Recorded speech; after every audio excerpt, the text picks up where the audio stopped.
Hello दोस्तों, आप सभी का स्टडी फायर क्लासेस में स्वागत है।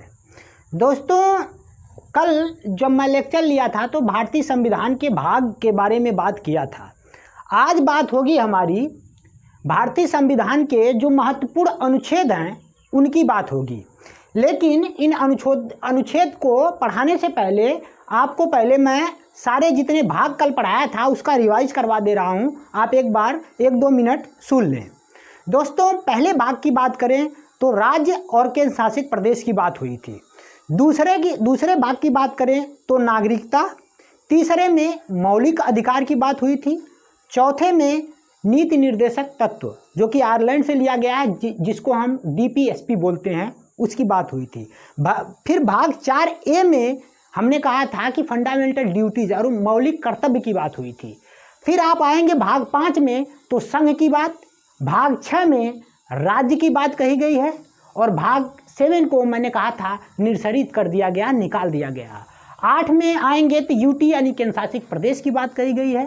फिर 9 में आएंगे तो पंचायत और 9A में नगर पालिका की बात कही गई है और 9B में सहकारी समितियों की बात कही गई है। 10 की बात करें तो भाग 10 में SC/ST का जिक्र है। आप 11 में आएंगे तो केंद्र और राज्यों के बीच संबंध की बात कही हुई है या संबंध का उल्लेख है। उसी तरह भाग 12 की बात करेंगे तो उसमें वित्तीय संबंध का उल्लेख है। उसी तरह भाग 13 की बात करेंगे दोस्तों तो आप देखेंगे कि राज्य के अंदर व्यापार की बात कही गई है। और भाग 14 की बात करेंगे तो आपसे बताए थे कि जो संघ लोक सेवा आयोग है या UPSC जिसको हम कहते हैं, इसका जिक्र है। और फिर इसके बाद आगे आएंगे 14A की बात करेंगे तो उसमें ट्रिब्यूनल की बात कही गई है।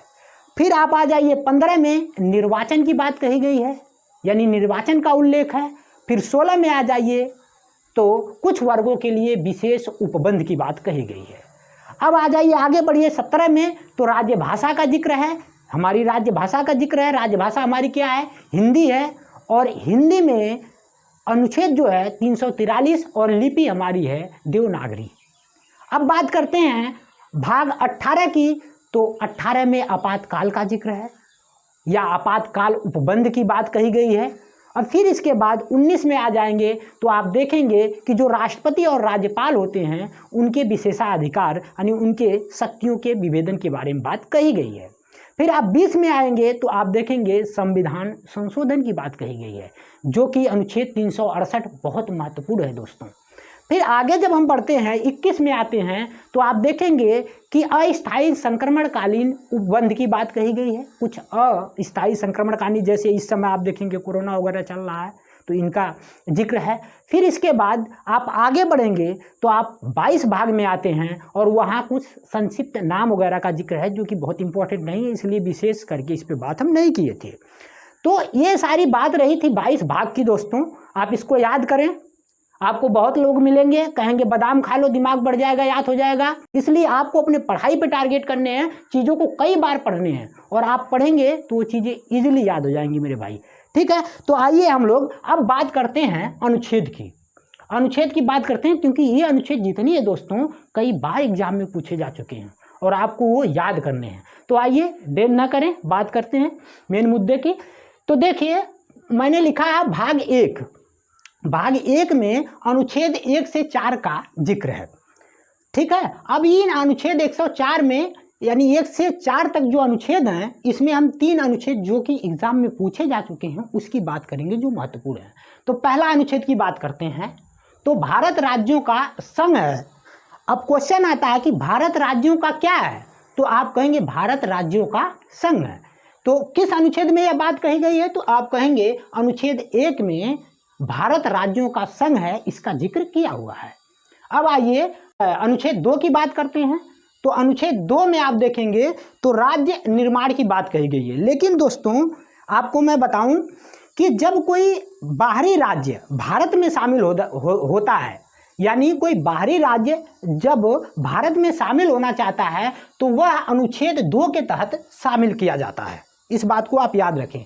लेकिन आप देखेंगे अनुच्छेद 3 में जो मैंने लिखा है इसमें यह है कि अगर अपने भारत के अंदर कोई राज्य है उसके सीमा या क्षेत्र, या हम चाह रहे हैं कि कोई नया राज्य निर्माण हो जाए, यानी किसी राज्य से एक राज्य में 2 राज्य बनाना चाह रहे हैं, तो यह अनुच्छेद 3 के तहत ऐसा होगा। यानी बाहरी राज्य अगर कोई शामिल होना चाहता है तो अनुच्छेद 2 के तहत, और अपने ही राज्यों में नाम में परिवर्तन, क्षेत्र में या सीमा में, या आप देखेंगे नया राज्य, जैसे आप मध्य प्रदेश को छत्तीसगढ़, जो मध्य प्रदेश से छत्तीसगढ़ एक नया राज्य बना दिया गया, तो वह किस अनुच्छेद के तहत हुआ होगा, तो आप कहेंगे अनुच्छेद 3 के तहत। अब बात करते हैं दोस्तों आगे। आप देखेंगे मैंने ये भाग 2, भाग 3 और भाग 4, भाग 4A, ये जो मैंने यहाँ पे रेड से मैंने घेर रखा है, इनकी बात दोस्तों बहुत डिटेल में होगी, क्योंकि ये बहुत महत्वपूर्ण है, इनसे खूब क्वेश्चन आते हैं। इसलिए इन पे 1-2 लेक्चर, जैसे 2 लेक्चर 3 लेक्चर जो बनेगा अलग से मैं बनाऊंगा, तो इनकी बात ज़्यादा नहीं करेंगे। लेकिन आपको याद रखना है कि भाग 2 में नागरिकता की बात है और अनुच्छेद 5 से 11। अब फिर आगे बात करेंगे तो भाग 3 का, जिसमें मौलिक अधिकार का जिक्र है और अनुच्छेद 12 से 35 तक है। उसी तरह भाग 4 की बात करेंगे तो भाग 4 में आप देखेंगे तो DPSP, यानी जिसको आप कहते हो नीति निर्देशक सिद्धांत की बात कही गई है, जो कि अनुच्छेद 36 से 51 के बीच है। ठीक है दोस्तों। अब आप देखेंगे DPSP आप जानते हैं आयरलैंड से लिया गया, मौलिक अधिकार अमेरिका से लिया गया है। उसी तरह अगर फंडामेंटल ड्यूटीज़ की बात करें, जो कि भाग 4A और अनुच्छेद 51A में है, ये भी बहुत इंपॉर्टेंट है दोस्तों, यह रसिया से लिया गया है। तो इनकी बात तो हो गई। अब हम बात करते हैं अपने मेन जो अनुच्छेद हमें पढ़ाने हैं। तो आइए देखिए, आपको शायद दिख रहा होगा कि नहीं, आप इधर से मैं बोलते जा रहा हूँ, आप देखते जाइए। ठीक है, चलिए अब बात करते हैं पहले राष्ट्रपति का, क्योंकि राष्ट्रपति आप जानते हैं भारत का सबसे प्रथम नागरिक है, इसलिए राष्ट्रपति की बात करते हैं। तो अनुच्छेद 52 में यह जिक्र है कि भारत का एक राष्ट्रपति होगा। ठीक है, तो राष्ट्रपति पद की बात किसमें है, तो अनुच्छेद 52 में। अब बात करते हैं कि 53 में शक्ति और कार्य का वर्णन है। दोस्तों आप देखेंगे तो साफ साफ लिखा हुआ है कि जो केंद्र की, यानी केंद्र की जो कार्यपालिका है, केंद्र के कार्यपालिका की शक्ति किसमें निहित होगी, तो आप कहेंगे राष्ट्रपति में निहित है। तो केंद्र के कार्यपालिका की शक्ति राष्ट्रपति में निहित है। इसका वर्णन मेरे साथी ये 53 अनुच्छेद में किया गया है। अब आगे आइए, आप देखेंगे तो निर्वाचन, यानी जो अनुच्छेद 54 है उसमें राष्ट्रपति निर्वाचन की बात कही गई, यानी राष्ट्रपति के निर्वाचन की बात कही गई है। तो दोस्तों अब अनुच्छेद 61 में आते हैं और बात करेंगे कि अनुच्छेद 61 क्या कहता है, तो महाभियोग, यानी अगर राष्ट्रपति संविधान के अकॉर्डिंग काम नहीं करते हैं तो उन पर महाभियोग लगाया जा सकता है। यह लगाता कौन है, तो जो हमारी राज्यसभा और लोकसभा है उनके द्वारा महाभियोग राष्ट्रपति पर लगाया जाएगा। और किस अनुच्छेद के तहत लगाया जाता है, तो अनुच्छेद 61 के तहत। तो सिर्फ आपको इतना ही याद रखना है कि राष्ट्रपति को महाभियोग किस अनुच्छेद के तहत लगाया जाता है, तो आप कहेंगे अनुच्छेद 61 के तहत। बस सिंपल सी बात है। अब आइए 72 की, यानी अनुच्छेद 72 की बात करते हैं। इसमें क्षमादान का जिक्र है, यानी राष्ट्रपति चाहें तो किसी की मृत्यु या कोई सजा है उसको क्षमा कर सकते हैं। तो क्षमादान का जो जिक्र है वह अनुच्छेद 72 में है। ठीक है, अब बात करते हैं अनुच्छेद 108 का। दोस्तों जो राष्ट्रपति साहब हैं वह चाहें तो संयुक्त अधिवेशन बुला सकते हैं, यानी राष्ट्रपति चाहें तो अनुच्छेद 100 आर्टिकल उनको शक्ति देता है, वह संयुक्त अधिवेशन बुला सकते हैं। लेकिन उस संयुक्त अधिवेशन का अगर कोई अध्यक्षता करेगा, यानी कहने का मतलब संयुक्त अधिवेशन की अध्यक्षता अगर कोई करेगा तो वह होता है लोकसभा का अध्यक्ष। ये भी आपको याद रखना है, यानी वो बुलाने के लिए तो संयुक्त अधिवेशन बुला सकते हैं, लेकिन अध्यक्षता कौन करेगा, तो लोकसभा का अध्यक्ष करेगा। इस बात को आपको याद रखना है। उसी तरह 123 की बात करें तो राष्ट्रपति के पास पावर है, वह अनुच्छेद 123 के तहत अध्यादेश जारी कर सकते हैं। और अध्यादेश क्या होता है दोस्तों, आप जानते हैं कि हमारी जो संसद है उसके 3 अंग हैं, राष्ट्रपति साहब हैं, इसके बाद आप देखेंगे तो राज्यसभा और लोकसभा है। अब कभी कभार के क्या होता है, जो राज्यसभा और लोकसभा नहीं चलता, यानी आप जानते हैं कि साल में 2 ही 3 बार तो जो है लोकसभा चलती है। अब मान लीजिए कि लोकसभा राज्यसभा नहीं चल रही हो, तो उस समय किसी कानून को पारित करने की ज़रूरत आ गई, तो राष्ट्रपति साहब अपने सिग्नेचर के द्वारा चाहे तो अध्यादेश के जरिए कानून बना सकते हैं। तो यानी अध्यादेश का जिक्र किस में है, तो अनुच्छेद 123 में है। अब आइए 143, शायद ये आपको दिख नहीं रहा होगा, लेकिन हमने 143 लिखे हैं नीचे, अनुच्छेद 143 143। इसमें राष्ट्रपति के पास पावर है कि वह चाहें तो जो सुप्रीम कोर्ट है उससे सलाह ले सकते हैं, पर सलाह ले सकते हैं लेकिन उसके लिए बाध्य नहीं है। इस बात को आपको याद रखना है, ठीक है दोस्तों, ये चीज़ें हैं। अब आप आइए राज्यपाल पे। तो जिस तरह से आप देखेंगे केंद्र में राष्ट्रपति सर्वे सर्वा होता है, सर्वोच्च होता है, उसी तरह राज्य में राज्यपाल होता है। इसलिए अब हम बात करेंगे राज्यपाल के बारे में। तो आते हैं अनुच्छेद 153 की बात करते हैं। तो अनुच्छेद 153 में दोस्तों राज्यपाल के पद की बात कही गई है कि राज्यों का एक राज्यपाल होगा, ठीक है। अब आइए बात करते हैं 154 की। तो राज्यपाल के शक्ति और कार्य की बात कही गई है। जैसे मैंने बताया था कि केंद्र में आप देखेंगे तो मैंने बताया था संघ की कार्यपालिका की शक्ति राष्ट्रपति में निहित होगी, उसी तरह से दोस्तों राज्य की कार्यपालिका की शक्ति राज्यपाल में निहित होती है। इस बात को आपको ध्यान रखना है। आइए वह अनुच्छेद किसके तहत, तो आप कहेंगे 154 के तहत। अब दोस्तों बात करते हैं अनुच्छेद 155 की, जिसमें बात कही गई है किसके निर्वाचन की, राज्यपाल के निर्वाचन की।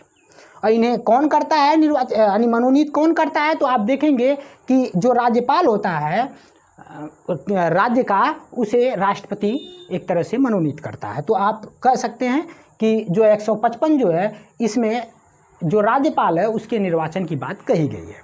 अब आगे आइए तो 161 है दोस्तों। 161 अनुच्छेद भी बहुत महत्वपूर्ण है। आप देखेंगे तो इसमें जिस तरह से आप देखेंगे 72 अनुच्छेद क्षमादान के लिए राष्ट्रपति के पास था, उसी तरह से 161 के तहत राज्यों में जो राज्यपाल हैं वह क्षमादान कर सकते हैं। लेकिन दोस्तों एक चीज़ ध्यान रखने हैं कि क्षमादान तो कर सकते हैं, पर यह मृत्यु दंड का, यानी जैसे मृत्यु की सज़ा है तो उसे क्षमा नहीं कर सकते। लेकिन ये सिर्फ राष्ट्रपति के पास है कि वह मृत्यु की सज़ा को माफ़ कर सकते हैं, लेकिन राज्यपाल के पास ऐसी शक्ति नहीं है कि वह मृत्यु की जो सज़ा है उसे क्षमा कर सके। बस खाली ये है कि कोई बहुत कठिन जो है, अगर मान लीजिए आपको धारा लगी है या कोई जो है कि बहुत कोई ऐसा है कि जैसे कि 4 साल की सज़ा है, तो वो हो सकता है कि 3 साल का कर दें, 2 साल का कर दें, है ना। लेकिन ऐसा नहीं है कि मृत्यु को ये क्षमा कर सकते। तो दोस्तों अब बात करते हैं उपराष्ट्रपति का, ठीक है। उपराष्ट्रपति की बात करेंगे तो आप देखेंगे जो अनुच्छेद 63 है यानी 63 है, उसमें जो उपराष्ट्रपति हैं उनके पद की बात कही गई है। तो आप कहेंगे अनुच्छेद 63 के तहत क्या कहा गया है, तो आप कहेंगे उपराष्ट्रपति के पद की बात कही गई है, यानी जो है भारत का एक उपराष्ट्रपति होगा। ऐसा उल्लेख कहाँ है, तो अनुच्छेद 63 में है। अब आइए 64 की बात करते हैं। तो राज्यसभा के सभापति के रूप में कार्य करेगा कौन, तो वह उपराष्ट्रपति साहब करेंगे। यानी और आप जानते होंगे कि जो उपराष्ट्रपति हैं वह राज्यसभा में, अगर राज्यसभा में सभापति के रूप में कार्य करते हैं तो उनको जो तनख्वाह मिलती है वह इसी की मिलती है, यानी उपराष्ट्रपति पद का नहीं मिलता। उन्हें राज्यसभा में सभापति के रूप में कार्य करने का ही उन्हें सैलरी मिलता है। इस बात को भी आपको याद रखना है। तो इस तरह से मैंने 63-64 को कंप्लीट किया, यानी उपराष्ट्रपति की बात कही गई है। अब चले आइए ऊपर प्रधानमंत्री पर।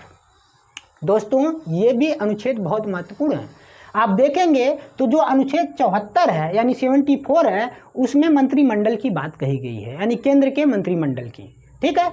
अब आइए 75 में, तो प्रधानमंत्री का जिक्र है कि भारत का एक प्रधानमंत्री होगा। उसका उल्लेख कहाँ है, तो आप कहेंगे अनुच्छेद 75 में है। आप अनुच्छेद 76 की बात करेंगे तो इसमें महान्यायवादी का जिक्र है। और महान्यायवादी आप देखेंगे तो केंद्र सरकार का एक कानूनी सलाहकार होता है दोस्तों।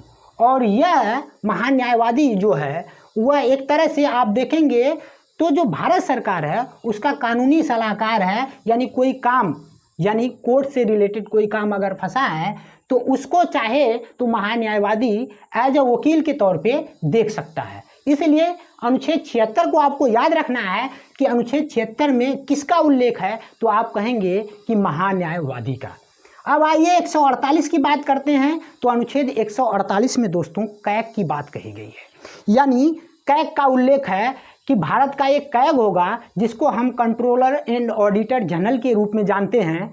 और आप देखेंगे तो यह भी बहुत महत्वपूर्ण है। आप सुने होंगे 2G घोटाला, बहुत सारे घोटाले सुनते हैं, उसका उजागर कौन करता है? तो भारत का कैग करता है। इसलिए कैग को भी आपको बहुत ध्यान से इसको दिमाग में रख लेने हैं। अब आइए दोस्तों आगे देखेंगे तो मैंने एक लिख रखा है नाम सरला। आपको सरला नाम याद कर लेने हैं। वैसे भी बहुत सारे नाम आपको याद रहते हैं, तो एक नाम आपको और याद करने हैं, सरला। स का मतलब संसद का गठन, र का मतलब राज्यसभा की संरचना और ल का मतलब होता है लोकसभा का संरचना। तो संसद का गठन और राज्यसभा की संरचना और लोकसभा की संरचना का जो जिक्र है या उल्लेख है वह क्रमशः अनुच्छेद 79, 80 और 81, देखिए क्रम से है ये, देखिए 79 फिर 80 फिर 81। तो आपको इजीली सरला को याद करिए और ये तीनों अनुच्छेद आपको याद हो जाएंगे, क्योंकि ये बहुत बार पूछे गए हैं, इसलिए इनको आपको याद कर लेने हैं। अब दोस्तों आते हैं, बात करते हैं इधर मुख्यमंत्री के बारे में। जिस तरह से आप देखेंगे तो केंद्र स्तर पर प्रधानमंत्री हैं, उसी तरह से राज्य स्तर पर मुख्यमंत्री की बात करेंगे। तो आप देखेंगे तो 163 जो है, अनुच्छेद 163 में मंत्रिमंडल का जिक्र है, ठीक है, राज्य मंत्रिमंडल का जिक्र है, आप देखेंगे तो। अब उसी तरह से 164 में आइए तो अनुच्छेद 164 में मुख्यमंत्री का जिक्र है, ठीक है, यानी मुख्यमंत्री का उल्लेख है। अब आइए 165, तो जिस तरह से मैंने बताया था अनुच्छेद 76 केंद्र में महान्यायवादी होता है, यानी कानूनी सलाहकार होता है, उसी तरह से राज्य में आप देखेंगे तो बहुत बड़ा कानूनी सलाहकार राज्य के लिए जो होता है वो महाधिवक्ता होता है। यहाँ महान्यायवादी है, ये महाधिवक्ता है, और इसका जिक्र अनुच्छेद 165 में है, ठीक है दोस्तों। ये भी बहुत महत्वपूर्ण है, 165 और 76 ये दोनों आपको दिमाग में एकदम बैठा लेने हैं मेरे भाई। अब आगे बढ़ते हैं तो आप जिस तरह से आप देखेंगे संसद, राज्यसभा, लोकसभा केंद्र में है, उसी तरह राज्य में विधानमंडल होता है, यानी संसद का काम विधानमंडल करता है, फिर विधानसभा लोकसभा की तरह होता है और विधान परिषद राज्यसभा के लिए होता है। हालांकि आप देखेंगे तो विधान परिषद जो है इस समय मात्र 6 राज्य में है, टोटल 7 में थे, लेकिन जम्मू कश्मीर को जब से यूटी बना दिया गया तब से मात्र 6 राज्य में बने हैं। वो भी आप देखेंगे तो चर्चा चल रही है, आंध्र प्रदेश भी इसको हटाना चाह रहा है विधान परिषद को, तो अब 5 ही राज्य रह जाएंगे। तो कौन कौन से राज्य हैं, जैसे आप देखिए यूपी है, आप बिहार को ले लें, इधर कर्नाटक को ले सकते हैं आप, और आंध्र प्रदेश है, और इस तरह से आप देखेंगे तो तेलंगाना है। ये सारे राज्य हैं जिनके यहाँ क्या है तो आप कहेंगे विधान परिषद है, ठीक है।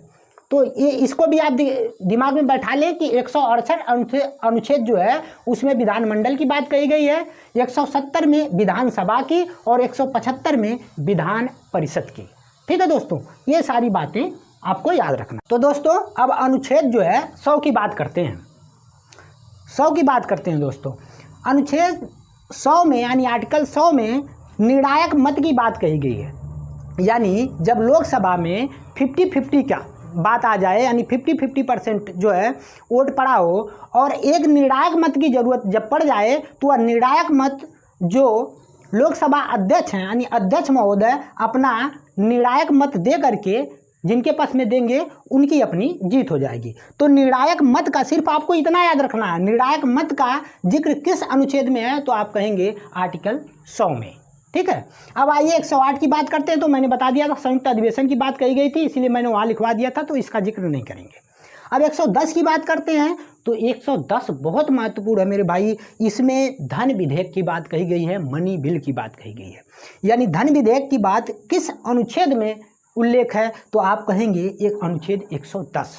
उसी तरह 112 में बजट की बात कही गई है, लेकिन आप जब पढ़ेंगे तो पूरे संविधान में कहीं बजट शब्द का उल्लेख नहीं है। आप जो उल्लेख है वह शब्द है वार्षिक वित्तीय विवरण के रूप में। तो आप ध्यान रखें कि वार्षिक वित्तीय विवरण के रूप में बजट को डिफाइन किया गया किस अनुच्छेद में है तो आप कहेंगे 112 में, ठीक है। अब आगे आइए 116 की बात करते हैं, लेखा अनुदान। बजट के अलावा भी कुछ धन की आवश्यकता पड़ती है तो उसे लोकसभा पास करती है, वह लेखा अनुदान के अंतर्गत आता है। तो लेखा अनुदान आप याद रखें सिर्फ इतना कि लेखा अनुदान की बात किस अनुच्छेद में कही गई है तो आप कहेंगे 116 में। अब आगे बढ़ते हैं तो 117 और 110 मिलता जुलता, एक में धन विधेयक की बात कही गई है तो 117 में वित्त विधेयक की बात कही गई है। तो आपको याद रखना है कि वित्त विधेयक की बात अनुच्छेद 117 में उल्लेख है और जबकि धन विधेयक का उल्लेख जो है अनुच्छेद 110 में किया गया है। ठीक है, तो आप बात करते हैं सुप्रीम कोर्ट और हाई कोर्ट की। तो दोस्तों अनुच्छेद 124 में सुप्रीम कोर्ट के गठन की बात कही गई है या सुप्रीम कोर्ट के गठन का उल्लेख है अनुच्छेद 124 में। उसी तरह अनुच्छेद 131 में सुप्रीम कोर्ट का अधिकार का, जो सुप्रीम कोर्ट के अधिकार हैं उनका जिक्र किसमें है, तो अनुच्छेद 131 में है। अब देखेंगे तो 148 मैंने यहाँ बता चुका हूँ, लेकिन एक बार और बता दे रहा हूँ कि अनुच्छेद 148 में कैग की नियुक्ति की बात कही गई है, यानी कैग की नियुक्ति का उल्लेख किस अनुच्छेद में है, तो अनुच्छेद 148 में है। ठीक है, अब आ जाइए बात करते हैं केंद्र और राज्य संबंध के बारे में। इससे भी दोस्तों कई बार आ चुका है, ये सारे आर्टिकल्स बहुत महत्वपूर्ण हैं। तो आप बात करते हैं केंद्र और राज्य संबंध की। तो बात करें कि आर्टिकल 249, तो अनुच्छेद 249 में राज्य सूची पर केंद्र सरकार द्वारा कानून। दोस्तों ये थोड़ा विवादित है, इसलिए ये आता खूब है, इसलिए इसको याद करें। वैसे आप देखेंगे तो मैंने आपको पढ़ाए हैं कि राज्य सूची पर कानून कौन बनाता है, राज्य सूची पर कानून कौन बनाता है, तो राज्य बनाती है। लेकिन यहाँ पे कह रहा है कि राज्य सूची पर केंद्र द्वारा कानून बनाया जा रहा है, यानी अगर केंद्र को ये लगा कि कोई बात जो कि राज्य सूची में आती है लेकिन वह राष्ट्र के हित में है, तो वह चाहे तो राज्य सूची पर भी केंद्र कानून बना सकता है। इसका उल्लेख किस अनुच्छेद में है, तो 249 में है। ठीक है, तो आइए आगे बढ़ते हैं। अब बात करते हैं 262 की, यानी 262 यानी 262 अनुच्छेद जो है उसमें नदी जल विवाद की बात कही गई है। आप जानते हैं जैसे कृष्णा है, 3 राज्यों को लेकर के नदी जल विवाद रहता है, तो इसका उल्लेख जो है अनुच्छेद 262 में है। नदी जल विवाद ये भी बहुत आता है, इसलिए इसको भी याद रखना है।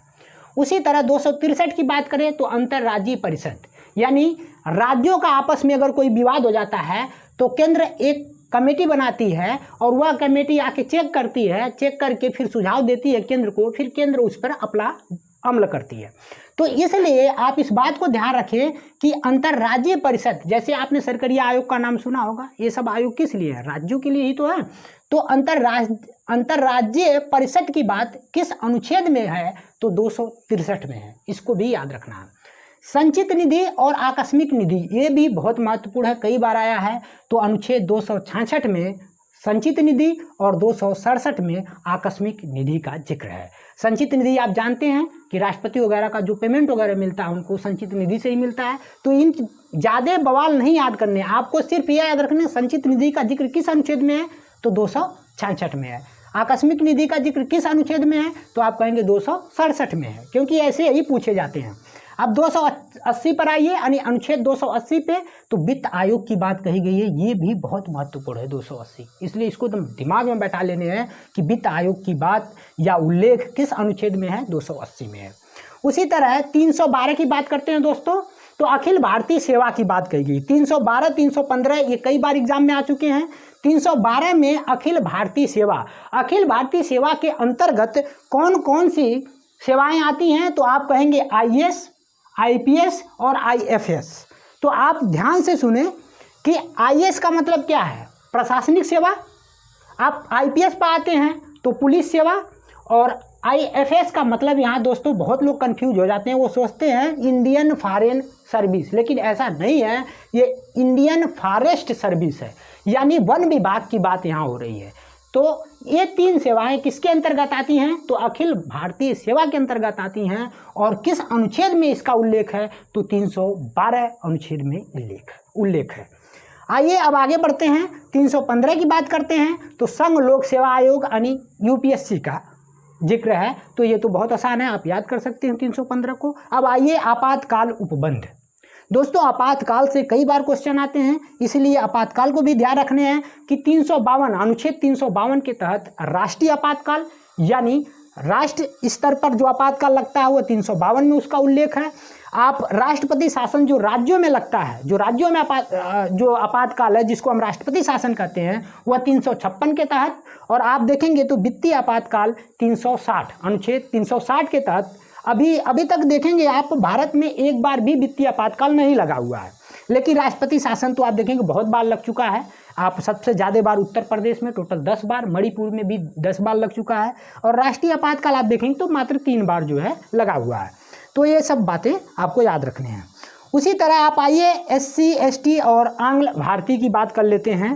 दोस्तों ये सारे अनुच्छेद उसी से रिलेटेड हैं, आप ध्यान से सुनिए।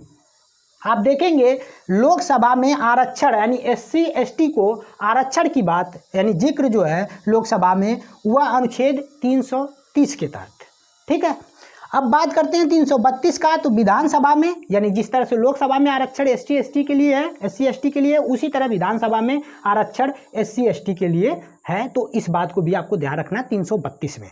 335 की बात करते हैं तो आप देखेंगे कि सेवाओं और पद पर SC ST जो है उनको विशेष आरक्षण मिला हुआ है, उसका जिक्र किसमें है, तो आप कहेंगे 335, ठीक है। इसको भी आपको याद रखना है। अब आ जाइए आगे, तो SC आयोग यानी आप SC का मतलब समझ रहे हैं ना, अनुसूचित जाति, और ST का मतलब अनुसूचित जनजाति। तो SC आयोग का जिक्र किसमें है, किस उल्लेख में, किस अनुच्छेद में है, तो 338 में उल्लेख है। उसी तरह 338A में आएंगे तो ST आयोग का उल्लेख है, और 331 में आएंगे तो लोकसभा में एंग्लो इंडियन जो प्रतिनिधित्व होते हैं उनका उल्लेख किसमें है, तो 331 अनुच्छेद में। उसी तरह से विधानसभा में एंग्लो इंडियन जो होते हैं उनका उल्लेख किसमें है, तो 333 में है। और उसी तरह 340 पर आएंगे तो आप देखेंगे OBC आयोग की बात कही गई है। आइए दोस्तों अब बात करते हैं आगे।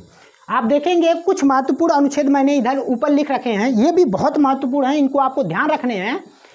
अगर कहे कि निर्वाचन आयोग का जिक्र किस अनुच्छेद में है या उल्लेख किस अनुच्छेद में है, तो आप कहेंगे 324 में।